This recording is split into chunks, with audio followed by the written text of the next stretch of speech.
Thank you, Mr. Custer. Good morning, brethren. Good morning. Certainly a pleasure to be back in Elmira. Bryant and I were in Buffalo last week. About to get a little crazy with the speaking schedule here. We had a split last week, a sermonette this week. I think a split coming up again. So, Mr. Seeker, he didn't get the memo about Mr. Custer. We'll have to remind him of that. Well, school's out for summer. I know the boys are happy. Teachers are happy. Parents, I'm not so sure about.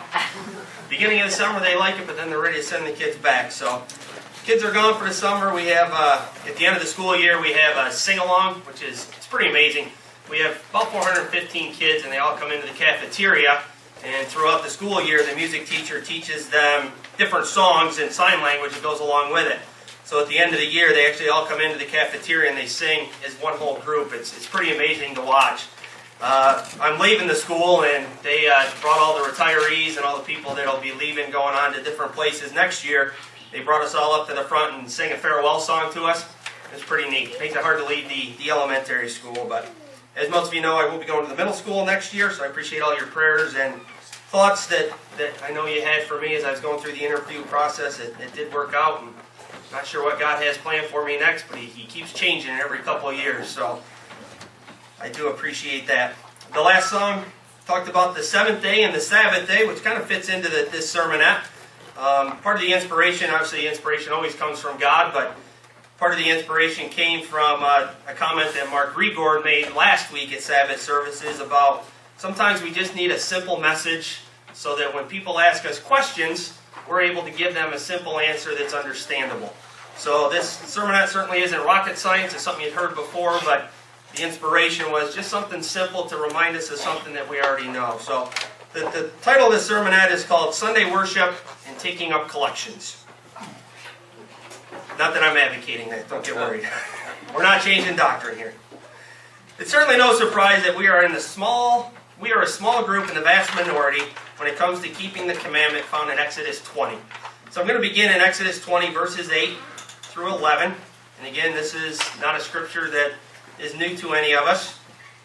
We know that we definitely are in the minority of keeping God's Sabbath holy. I know Kirk mentioned there must have been 1,000 motorcycles. Certainly they didn't get the message that they're supposed to be here today. So in Exodus 20, verses 8 through 11, it says, "Remember the Sabbath day by keeping it holy. 6 days you shall labor and do all your work. But the seventh day is a Sabbath to the Lord your God. On it you shall do no work, neither you nor your son or daughter, nor your male or female servant, nor your animals, nor any foreigner residing in your towns.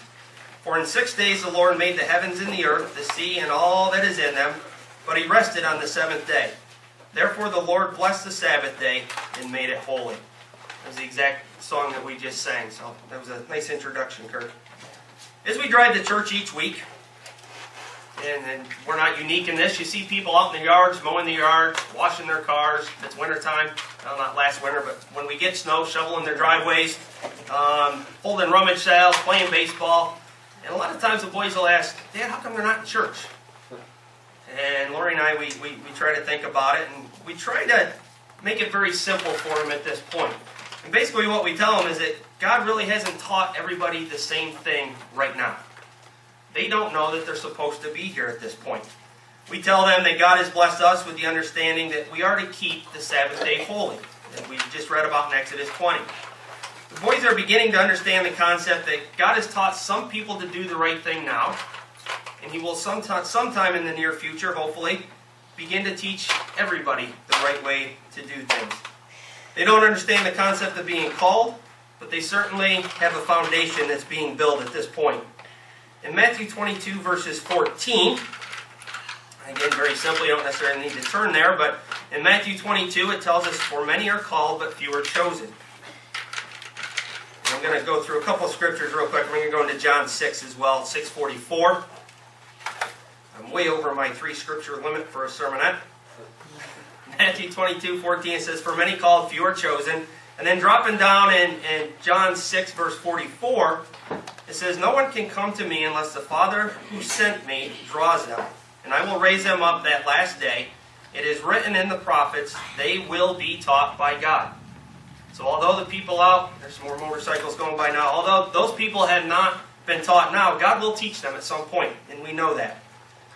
I was reading a Good News magazine article, and there was a comment in there that was written to the editor at the Home Office. This was the actual date on the article, I think it was 2005, but I just came across it. And here's what one of the readers of this particular article wrote into the Home Office. This is his words, not mine.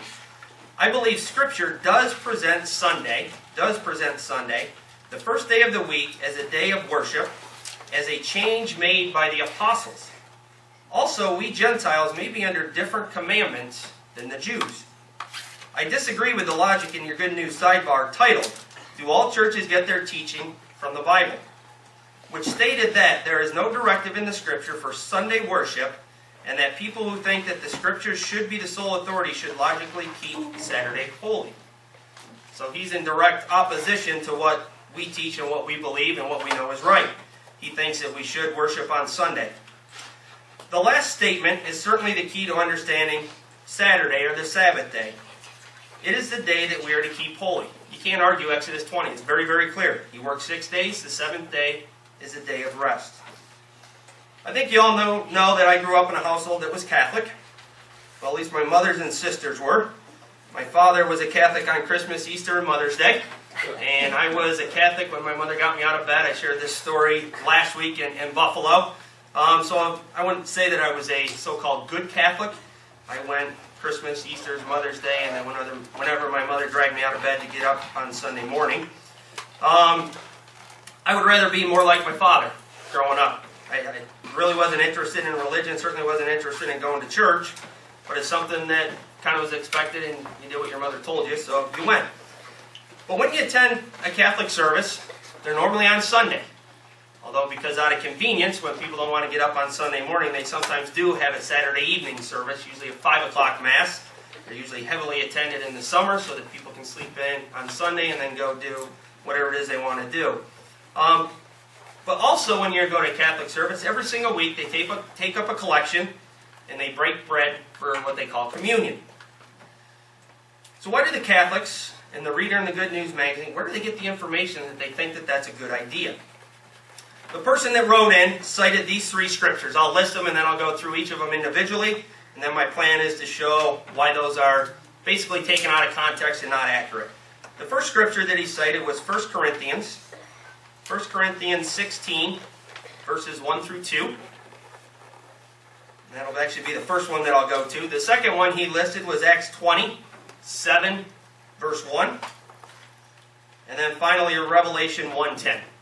So these are the 3 in that particular letter that he wrote into the editor. This is what he cited as his reasoning that Sunday, the first day of the week, is the day that we are to worship.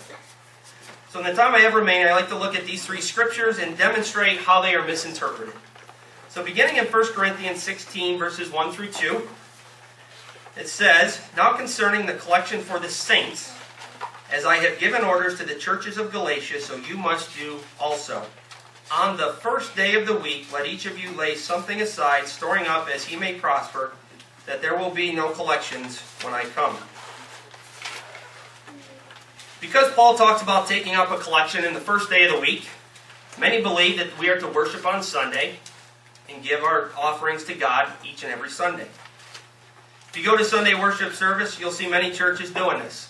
Not like we do on the holy days as we're instructed, but on a weekly basis. The collection referred to in this scripture is a collection for the saints, not for the Levites. So we know that our tithes and offerings go to the Levites, not to the saints. If we read in Numbers 18, verse 24, and again, you don't have to turn there, I'll just cite these 2 verses. Numbers 18:24 and Hebrews 7, it talks about who the offerings are supposed to go to, and we know that's the Levites. Numbers 18:24 says, Instead I give to the Levites as their inheritance the tithes that the Israelites present as the offering to the Lord. So the collections our tithes and offerings go to the Levites, not to the saints. Hebrews 7 basically says the same thing.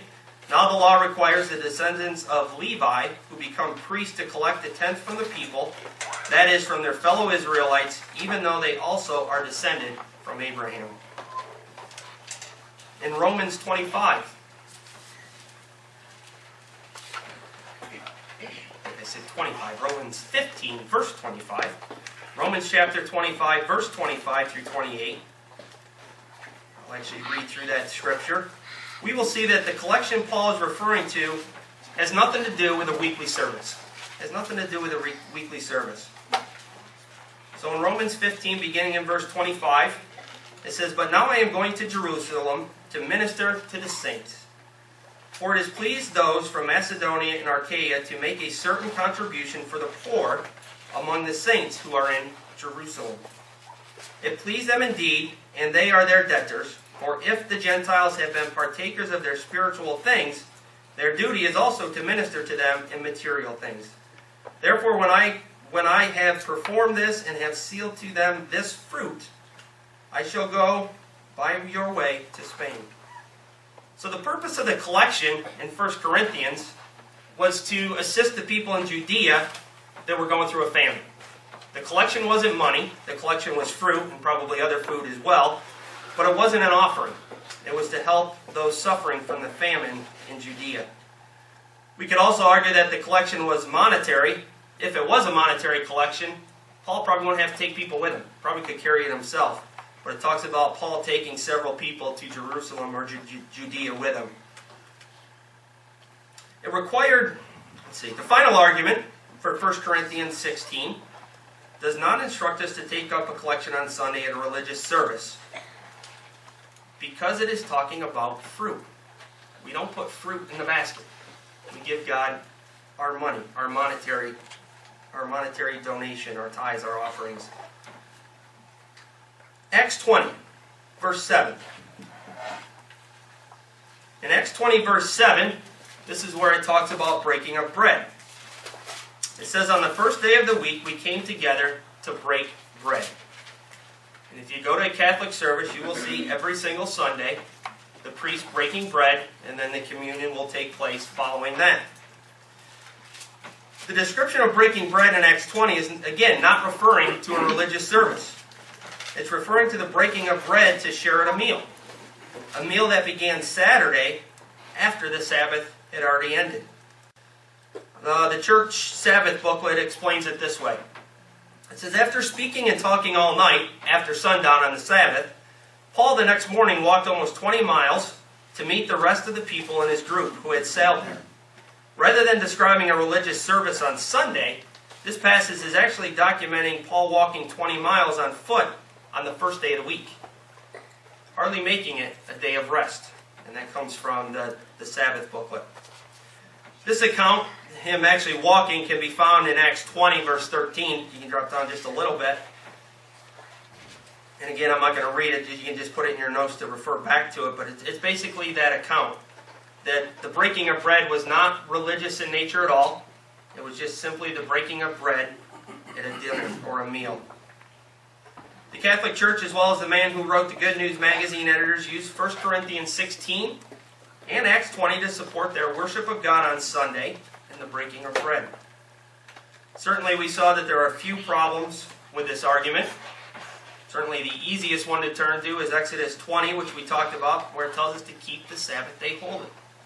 That's pretty clear. The Scripture does not say that Sunday is a Sabbath. It's not anywhere in the Scriptures that Sunday is a Sabbath. The person that wrote into the editors of the Good News stated that the apostle changed the Sabbath day to Sunday. We certainly understand that the apostles wouldn't have the authority to change the commandments of God, although the Catholic Church felt that they did, and they changed it to Sunday, which is a whole other sermon on how that came about. And then the final scripture that this particular man cited, and many cite, is Revelation 1:10.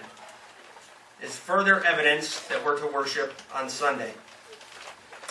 In Revelation 1, verse 10, it says, "I was in the Spirit on the Lord's day, and heard behind me a great voice as a trumpet." Nowhere in the Bible does it say the Lord's day is the first day, or Sunday. And I would need to do a little bit more study on that as to why they actually think that the Lord's day was somehow equated to Sunday. But this is just one of the things that this particular man brought up that he uses. And it's very clear that the Lord's day, if he was talking about the Lord's day, it would be the Sabbath day. And we get that if we turn to Mark 2, verse 28. Because there it does say in Mark 2, verse 28, therefore the Son of Man is Lord also of the Sabbath. Also of the Sabbath, not of Sunday. So equating the Lord's Day in Revelation 1:10 to Sunday certainly isn't scriptural. Mark 2:28 certainly refutes that. And the last idea that dissenting individual wrote of the Good News article mentioned was the fact that the Jews and the Gentiles may be under different laws. We know that that is not true. We know at the beginning of the Bible, Genesis 2, 1 through 3. And again, you can just write that down. I'm going through a lot of scriptures kind of quickly. I say Mr. Post plenty of time. So we know in Genesis 2, verses 1 through 3, was some 2,000 years before the Jews came on the scene and God established the Sabbath day. So the Gentiles and the Jews are not under different laws, and there's certainly many other scriptures we could refer to. But in Genesis 2, 1 through 3, it says this, thus the heavens and the earth were finished, and all the host of them. And on the seventh day God ended his work which he made, and rested on the seventh day from all his work which he had made. And God blessed the seventh day and sanctified it, because that in it he had restored from all his work which God created and made. So again, just another point where it says the Sabbath day is what we are to keep holy and rest on that day. And then certainly in Leviticus 23 we know that the Sabbath day belongs to God, not to a particular group of people. So it wouldn't be belonging to the Jews or the Gentiles, it belongs to God. It's a gift from God. We understand, brethren, that we are to keep the Sabbath day holy, which is easy to support using Exodus 20. We also understand that Sunday is not the day of worship, and that we are not to take up a collection, nor partake in a communion or the breaking of bread on a weekly basis. By looking at the scriptures in context, not taking bits and pieces here and there, by looking at the scriptures in context, rather than taking the bits and pieces, we can get a better idea of what God is instructing us to do. And we know that. We must also be careful not to utilize one or two scriptures when deciding on doctrine, which is what many churches do. They'll take a little piece and this is what we do. Utilizing the entire Bible and multiple scriptures, we understand God's true intention for how we are to worship Him and conduct our lives. As I said, brethren, it certainly is not a groundbreaking sermonette, but what I do hope is it was a good reminder for us of why we keep Saturday and not Sunday.